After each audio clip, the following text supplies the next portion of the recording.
So we are back with Warrior Goddess Training Book Club. Week 3, Purifying Your Vessel with Miss Juli Walker, shaman, creative, amazing person that she is, energy healer, guru, all kinds of different things. And she's going to take us through this again because this is the third recording, third time's a charm. We're going to get it right this time. It's going to be the only time we're going to do it.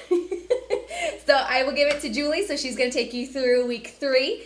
And I'll give you your blends from I Am Fabulous. And we'll rock and roll. Take it away, Juli. Okay. So this is kind of a long one this week. And we're going to start out with, so I'm going to try and keep it brief. But there's a lot to talk about. This is all about energy. Creative energy, sexual energy, which is also creative energy, the fire that is within us, and how we sabotage ourselves and how we can free ourselves. So we're going to start with a meditation. So I want everybody to put your feet flat on the ground and get yourself comfortable. Close your eyes. And I want you to breathe really deep. So you're breathing all the way into your lower belly. Just big inhale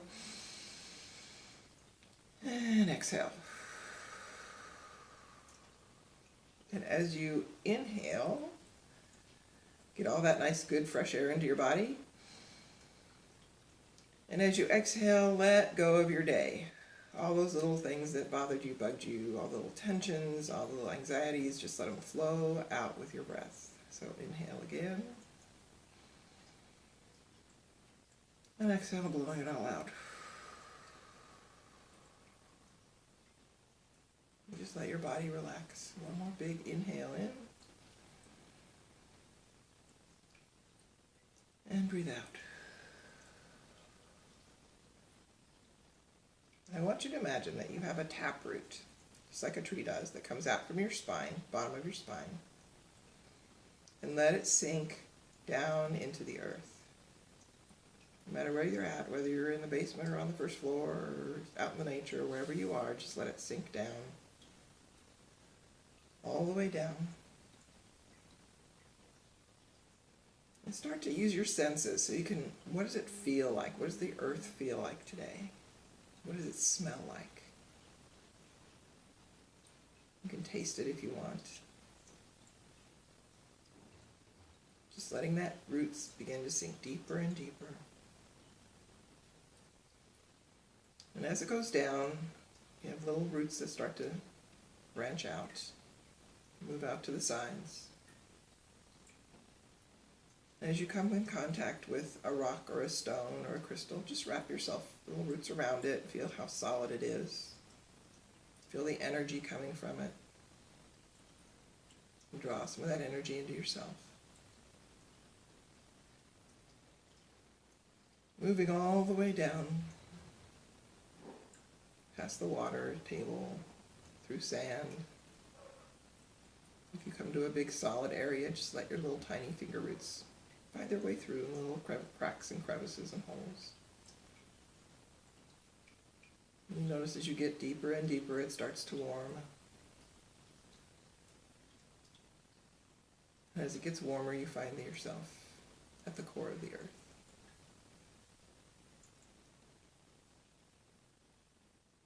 I want you to inhale. And when you inhale, pull some of that strength, some of that energy up from the center of the earth. Pull it up into your feet.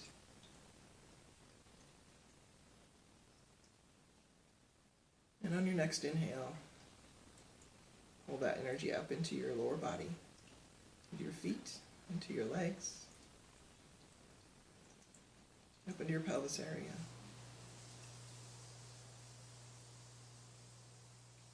And on your next inhalation, go ahead and pull that energy up into the core, into your belly, up into your chest.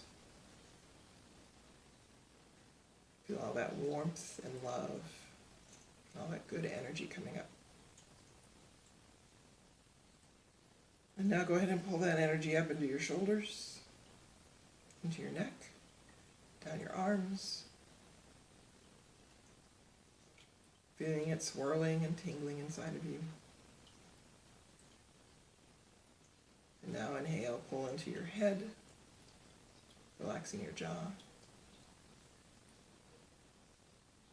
And letting the top of your head open so the energy can pass up.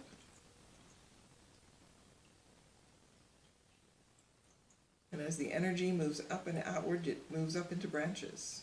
It's like you're becoming a tree. And let all of that energy, all those branches, reach up into the sky. And connect with the feeling of the energy from the sky, from the sun and the stars and the universe. And on your next inhale, pull some of that energy down from the sky, pull it down into your body. Feel it tingling in your fingertips. You feel it moving through your core all the way down to your feet and down into the earth. And on your next inhale, pull that energy up from the earth and let it go all the way up and up those branches and out to the sky. And then inhale again and pull all the sky energy down through your body and back into the earth. Just take a moment and feel that earth energy moving up and out, and the sky energy moving down and into the earth. Feel how connected you are to the earth, and to the sky, to everything around you.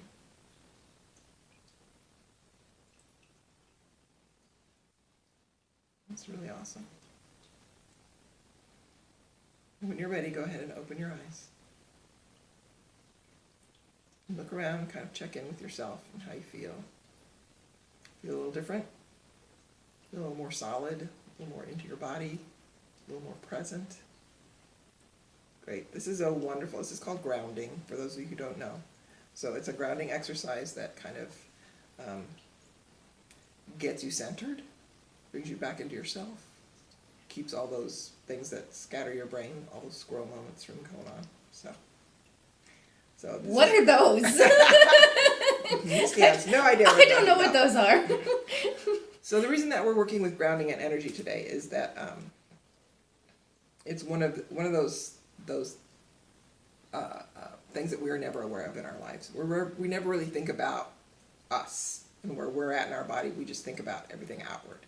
So this is kind of a day to kind of work inward and think about ourselves for a bit. So you probably all either heard it or seen it on a bumper sticker. We're spiritual beings living a physical existence. So what does that mean exactly? Spiritual being is an energy. It's an energetic being, and we are currently in a solid form. So with any kind of energy, you need to be able to ground that energy. If you don't, you end up with all kinds of chaos in your life. So it's just like electricity. So energy is the electricity that runs us. And just like your house, if you don't have your house grounded, you're going to have chaos in your house. You're going to have lights going out. You're going to have your toaster blowing up. You're going to have all kinds of things going on. So if you don't know, every house has a copper rod that goes into the earth that the energy from the house grounds into. So that all that excess energy, which for us can be like those squirrel moments, or moments where we're, running around everywhere and we just can't really feel like we're in ourselves, that little chaos, that's what the grounding rod does for the house. That's what this kind of grounding exercise that we did does for us. So that tree meditation, we call it, is a really good thing to do, like take 5 to 10 minutes when you get out of bed in the morning or when you come home at night, just to kind of bring yourself back in and centered, and so you can kind of like reconnect with yourself. So one of the things that we do with our energy is we root it into things. Like the tree, we root into something. We root into the earth to bring us stability. But if we are rooting into something like our job, relationships, or perceptions of things, we feel safe in our job, we feel secure in our relationship. This is like, we know this is solid and it's going to be here forever. And then we find out that it's not. We lose our job, we lose a friend or a close person, a close one, somebody gets very ill, and our energy is like scatters because we were attached to that, and now we don't have that in the same solid way that we did, and so we don't know what to do, and our energy kind of blows up and scatters. It's that chaos that happens if we're not grounded, and our stability collapses. And what we do is we try to cling to and restabilize whatever it is. So it may be a relationship with someone where suddenly that relationship is going south and you become very clingy and you're trying to, like, whatever you want me to do, however you want me to do it, I will be whatever it is you want so that we can keep this relationship because you are so rooted into that relationship and that stability. Same thing with a job. You can do the same thing where you, like, I will work extra hours, I will do this, I will do that, whatever you want me to do to keep that job. So that isn't healthy. And that's nothing that we want to do. So we need to learn to reroute our energy into, not into our relationships or our jobs, but into the earth, or into the earth. Sometimes people like to think of it into their faith. So rooting their energy into their faith because they know that's a constant, and that's going to be there, and that will carry them through. So that works as well. So think how you felt after that tree meditation. Think about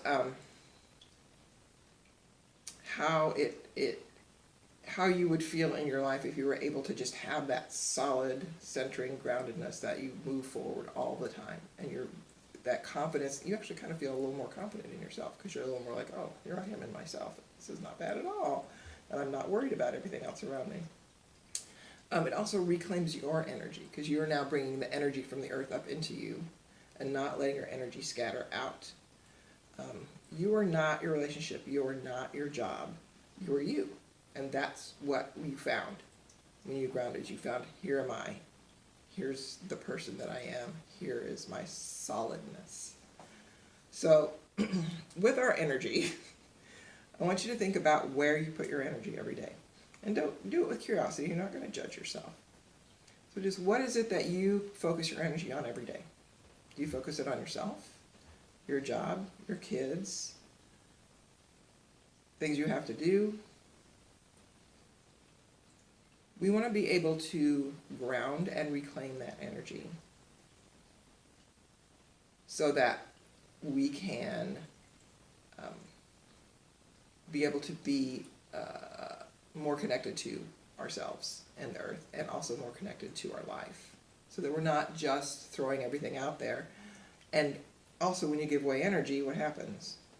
You don't have any energy left because you just keep giving it out, giving it out, giving it out. So one of the things that the Warrior Goddess Path does is it gives us awareness and merges it with action to create interchange. So we're becoming aware that we give our energy away. We're going to learn ways to bring it back to ourselves, to reclaim it, so that we can create change in our life, to make our life a little more enjoyable, happy, less chaotic. And those are all good things. So one of the things that we can do to reclaim our energy is, it's called rewriting a story.